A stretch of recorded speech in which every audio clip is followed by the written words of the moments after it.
আমরা সবাই এমন একটি দেশ গড়তে চাই যেখানে আর কখনো ফ্যাসিবাদ বা স্বৈরাচার মাথাচাড়া দিয়ে উঠবে না বা উঠতে পারবে না।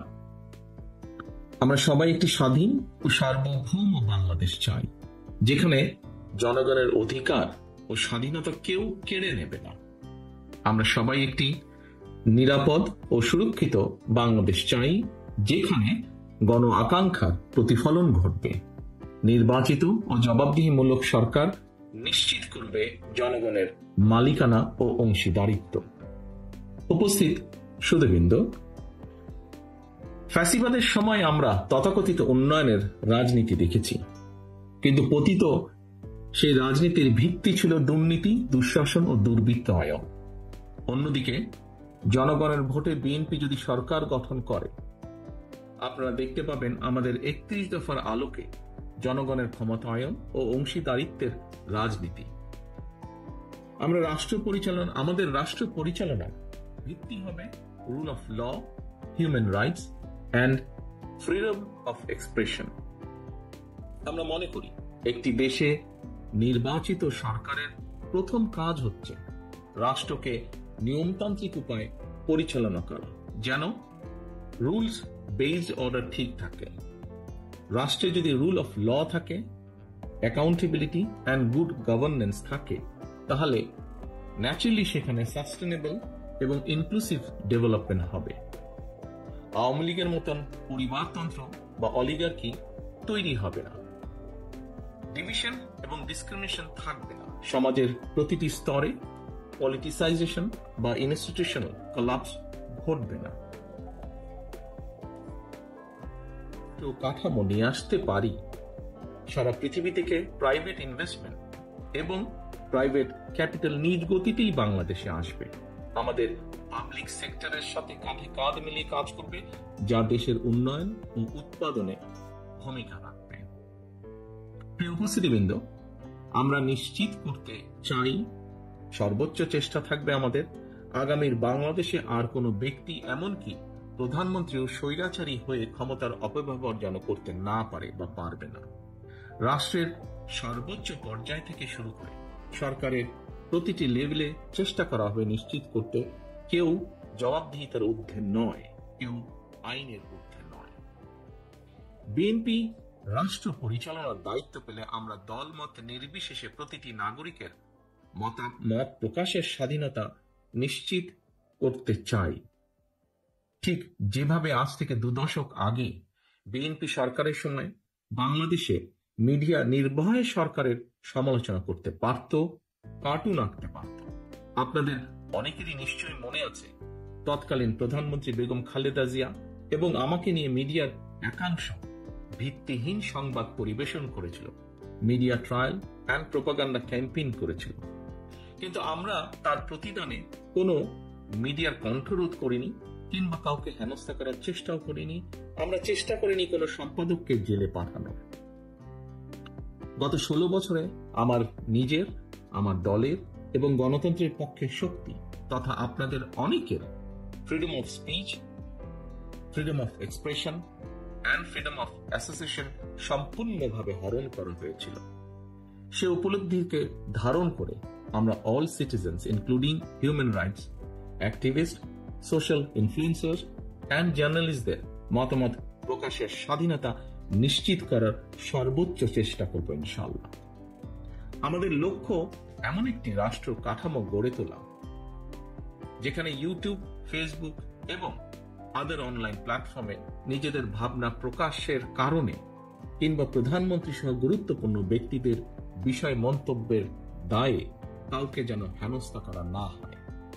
সত্য গোপন করতে main stream and social media যেন বাধ্য না থাকে, তেমনি মিথ্যা তথ্য দিয়ে সেটি প্রচারেও সরকার কাউকে চাপ দেবে না। তবে প্রিয় উপস্থিতিবৃন্দ, দেশ গঠনের দায়িত্ব সবার এবং আমরা মিডিয়ার নিউট্রাল এবং অবজেক্টিভ রোল প্রত্যাশা করি। Extrajudicial killing, enforced disappearance, excessive use of force, politically motivated trial, mass arrest without warrant, and gross human rights violation যে ভয়ের সংস্কৃতি গত 16 বছরে গড়ে উঠেছিল, জনগণের ভোটে নির্বাচিত ও বিএনপি সরকারের সর্বোচ্চ চেষ্টা থাকবে সেটি নির্মূল করার জন্য। Universal declaration of human rights এর অনুসারে আমরা নিশ্চিত করার চেষ্টা করব প্রতিটি নাগরিকের মানবিক ও মৌলিক স্বাধীনতা। উপস্থিত সম্মানিত সুধীবৃন্দ, ক্ষমতার পরিবর্তন মানে কেবল একটি দল থেকে অন্য দলের কাছে রাষ্ট্রের ক্ষমতা হস্তান্তর নয়, বরং ক্ষমতার পালা বদলে এমন একটি রাজনৈতিক সংস্কৃতির সূচনা হওয়া উচিত যেখানে সমাজের পরিবর্তিত অবস্থা ও জনগণের আকাঙ্ক্ষার প্রতিফলন থাকবে বা দেখা যাবে। ফ্যাসিবাদের পতনের পর গত 3 মাসে বিএনপির জাতীয় নেতৃবৃন্দ এমন অনেক উদ্যোগ গ্রহণ করেছেন যাতে রাজনীতিতে আধুনিকায়নের উন্মেষ ঘটে। সেই সব উদ্যোগকে তারুণ্যের উদ্দীপনায় দেশ জুড়ে প্রতিপালন করেছে বিএনপি তৃণমূল। ফলে আপনারা দেখেছেন অতীতের মতোই কিভাবে বিএনপির নেতাকর্মীরা বন্যার সময় সর্বোচ্চ সাংগঠনিক শক্তি ও সাহায্য নিয়ে জনগণের পাশে দাঁড়িয়েছে। গণ অভ্যুত্থানে শহীদ ও আহত পরিবারগুলোকে আন্তরিক সহায়তা প্রদানের চেষ্টা করেছে। জনদুর্ভোগ এড়াতে মোটরসাইকেল বহর বা শোভাযাত্রা থেকে নিজেদের বিরত রেখেছে বা রাখার চেষ্টা করছে। পলিটিক্যাল প্রোগ্রাম শেষে অত্র স্থান ক্লিন এবং টাইডি রাখার চেষ্টা করছে। নগরের দেওয়াল থেকে ব্যানার এবং পোস্টারগুলো অপসারণ করছে বা করার চেষ্টা করছে। ত্বরান্বিত করার চেষ্টা করছে জনসম্পৃক্ত এবং সমাজ বান্ধব রাজনীতিকে। আপনাদের নিশ্চয়ই মনে আছে শেখ হাসিনার 16 বছরের শাসন আমলে আওয়ামী লীগের নেতাকর্মীরা সীমাহীন খুন, হামলা, ধর্ষণ ও চাঁদাবাজির মতন অপরাধে জড়িয়ে পড়লেও দলীয়ভাবে তাদের শাস্তি দেবার কোনো ইতিহাস নেই বললেই চলে। সাম্প্রতিক ঘটনাবলী থেকে দেখা যায় 1,500-এরও অধিক গণতান্ত্রিক মানুষকে গণ অভ্যুত্থানে হত্যা করার পরেও আওয়ামী লীগের কোন নেতার কোনো অনুতাপ, অনুশোচনা বা আত্মসমালোচনার নজির নেই।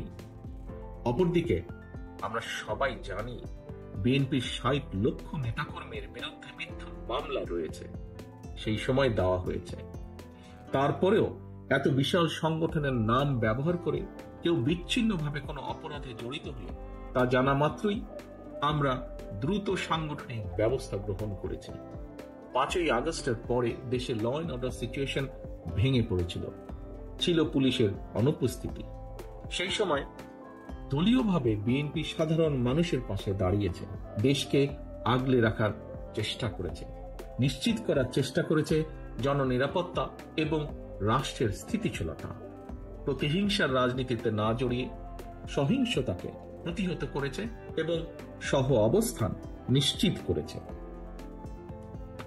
প্রিয় উপস্থিতিবৃন্দ, ফ্যাসিবাদের দোসরদের ঠেকাতে পুজোর সময় বিএনপির নেতাকর্মীরা মন্দির ও উপাসনালয় পাহারা দিয়ে হিন্দু, খ্রিস্টান, বৌদ্ধ সহ সকল মানুষের সুরক্ষায় পাশে দাঁড়িয়েছে।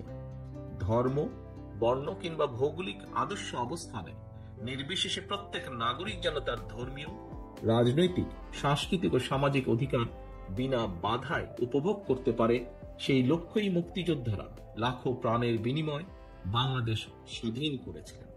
তাই স্বাধীন বাংলাদেশেও তথাকথিত সংখ্যালঘু হিসেবে আমরা কাউকেই বিবেচনা করি না। প্রতিটি নাগরিকের সমান অধিকার ও নিরাপত্তা নিশ্চিত করাই বিএনপির নীতি। এই বাংলাদেশী জাতীয়তাবাদের আদর্শই বিএনপির রাজনীতি। আমরা বিশ্বাস করি ধর্ম, দল ও মত যার যার, তবে অবশ্যই রাষ্ট্র সবার।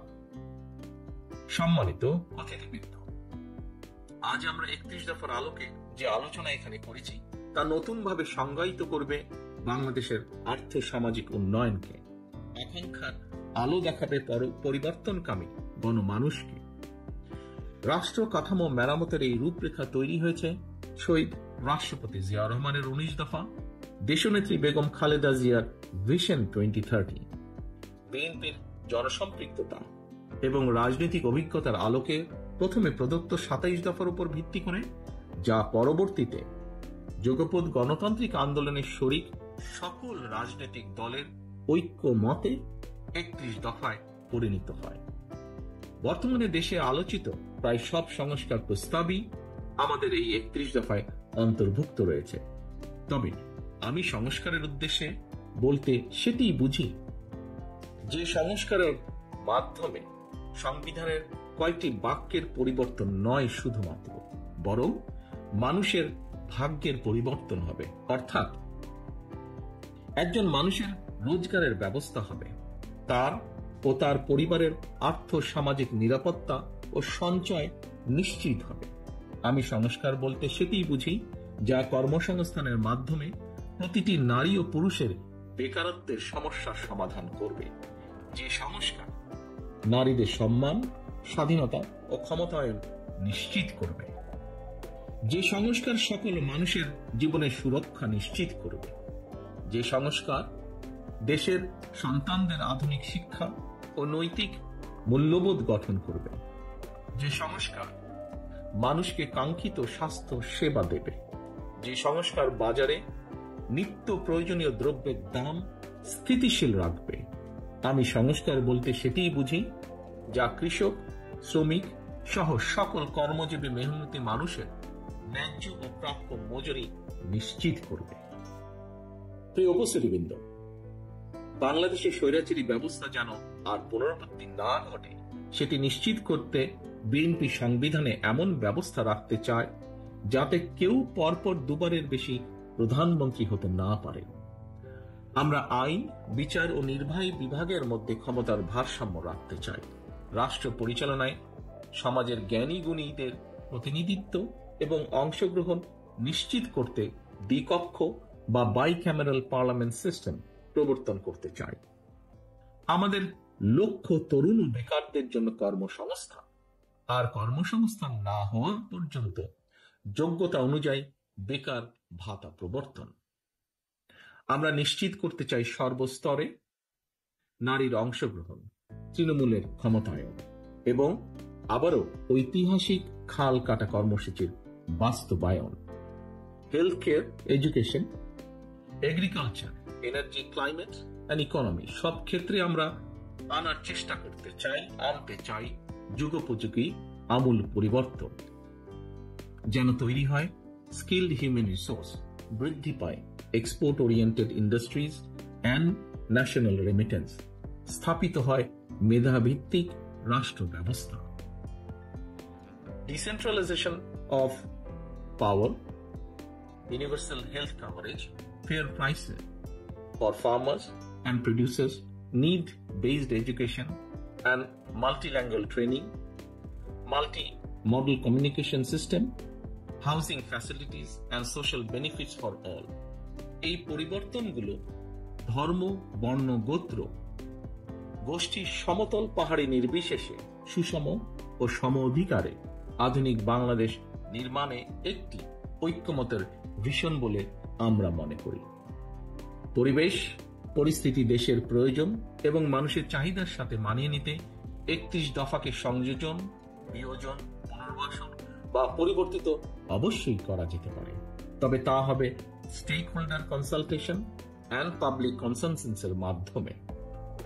সময়ের সাথে এই 31 দফাই একদিন আমাদের দীর্ঘমেয়াদী লক্ষ্য তথা সুখী ও স্বনির্ভর বাংলাদেশ অর্জনের দ্বার উন্মোচন করবে বলে ব্যক্তিগতভাবে আমি বিশ্বাস করি, যা বিশ্ব মানচিত্রে পরিচিত হবে কৃষিতে স্বয়ংসম্পন্ন, শিল্পায়নে সাফল্যমণ্ডিত, অর্থনীতিতে গতিশীল, মানব সম্পদ সমৃদ্ধ এবং সামাজিকভাবে ঐক্যবদ্ধ একটি প্রগতিশীল রাষ্ট্র হিসাবে। সম্মানিত অতিথিবৃন্দ, বিএনপির একজন কর্মী হিসাবে আমি বিশ্বাস করি রাজনীতির মূল উদ্দেশ্য কেবল ক্ষমতায়ন নয়, বরং রাষ্ট্রীয় উন্নয়ন এবং জনগণের অভিপ্রায় বহিঃপ্রকাশও এর একটি অবিচ্ছেদ্য অংশ। আজকে আমরা যারা এখানে সমবেত হয়েছি, দেশে বিদেশে আমরা যারা বাংলাদেশের উন্নয়ন নিয়ে সবসময় ভাবি, আমাদের গড়ে তুলতে হবে একটি inclusive, liberal and Democratic Bangladesh. আমাদের সবাইকে এক হয়ে এগিয়ে যেতে হবে বহু দূরে। এই অগ্রযাত্রার গতি হবে ফাস্ট বাট স্টেডি, লক্ষ্য হতে হবে সুনির্দিষ্ট। জাতীয় ঐতিহ্য ও অতীতের ভালো অর্জনগুলোকে ধারণ করে আমাদের চেতনা এবং দায়বদ্ধতাকে হতে হবে ভবিষ্যৎমুখী। গণতান্ত্রিক ধারার রাষ্ট্র পরিচালনায় আবদ্ধ থাকলে চলবে না। শুধু আমাদের উৎসাহ দিতে হবে আধুনিকতাকে, বরণ করে নিতে হবে অভিনবত্বকে। সামনের দিকে দৃষ্টিপাত করে আলিঙ্গন করে নিতে হবে সমাজের বিভিন্ন শ্রেণী পেশা মানুষের চিন্তাধারাকে, যা পরবর্তীতে পরিবর্তন করবে রাজনৈতিক সংস্কৃতিকে।